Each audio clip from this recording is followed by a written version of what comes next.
बिस्मिल्लाहिर्रहमानिर्रहीम या का नाम दो या का नस्ताईन देखती आपको सुनते कानो आपको फुरकान इनका अस्सलाम वालेकुम।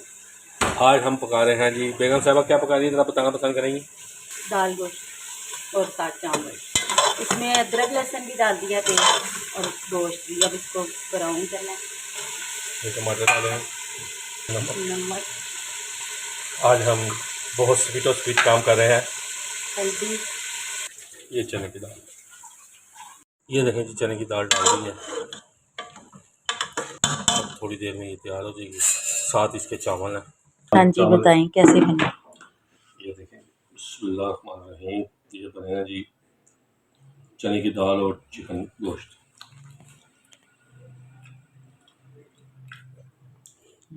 ये बंद और ये है चावल। बिस्मिल्लाह।